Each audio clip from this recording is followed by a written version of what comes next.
ngayon mga kabihero sa Tangalan, Aklan. Papunta na tayo ng Ibahay.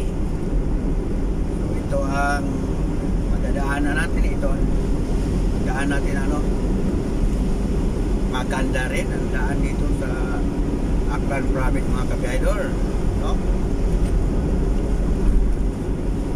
Kita nyo naman sa video kung gaano kaganda ang daan dito. Kahit makapal ang ulap sa kalagitan, nagkatapos lang ng ulan, pero parang umuulan pa rin.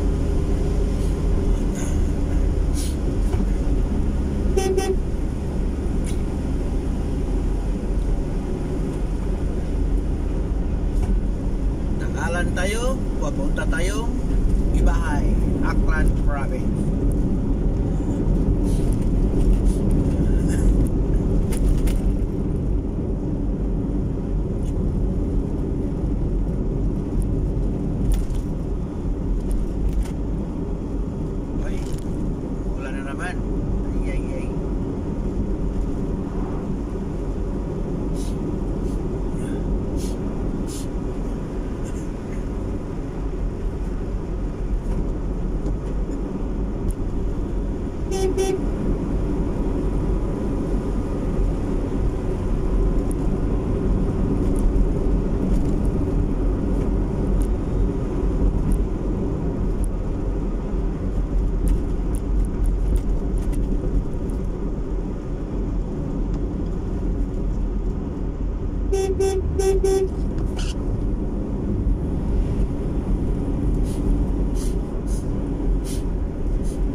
Good morning, Aklan Province.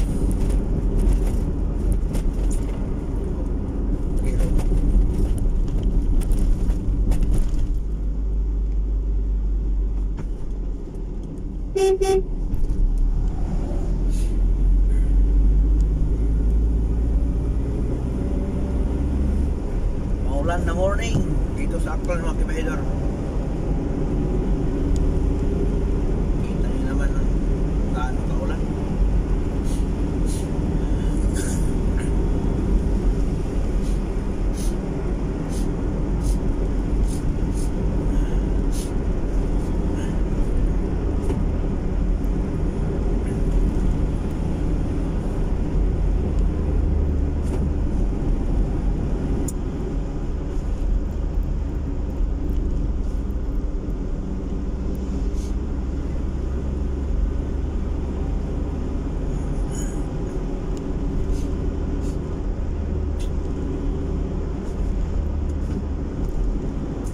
Talaga kay Benyo pag umulan,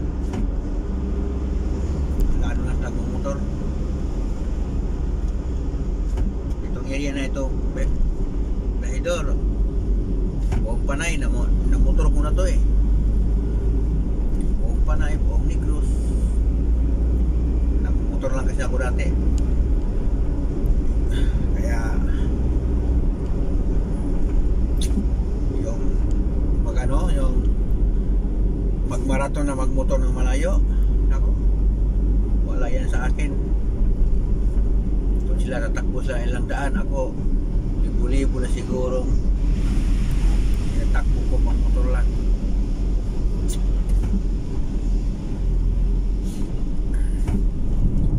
Yung motor ko yan, Cebu papunta dito sa Panay Island, ikot Iloilo, Capiz, Aklan, Antique, Negros, Oriental, Occidental, iniikot ko yan.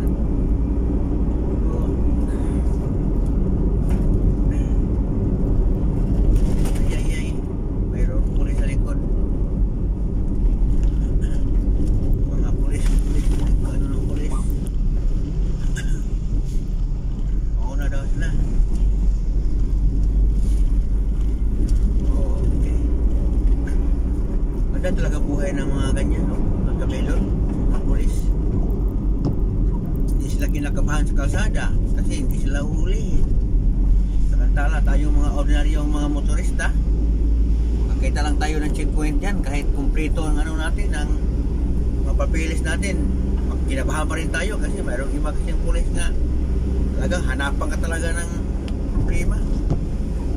Okay lang kung medyo mabait na pulis, kadalasan kasi mahirap magsalita, pero naranasan ko yan sa loob ng ilang dekada kong pagbabiyahe, lalo na yung pandemic. Ako, daming abusadong pulis. Pag sinisita ka, pag nakamotor ka lang, pag uli na yung tao ka, pag sinisita ka, kinakabahan ka. Pero kapag napansin mo, pag mayaman, nakakonse, napakagalang, good morning ma'am, good morning sir.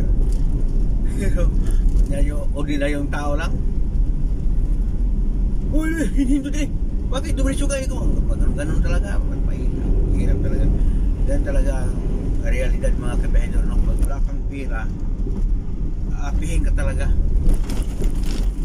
Kahit kapwa na mo mahirap, aapihin ka talaga kabahedor. Yan talaga hirap. Kaya wala tayong magawa eh. Yan ang realidad mga kabahedor.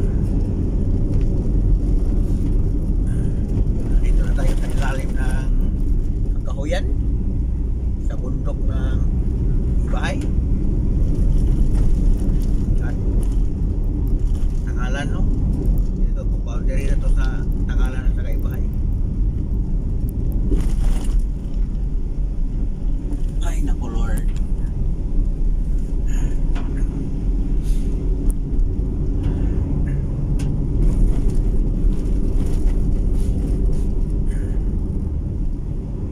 hanggang dito lang kabahedor.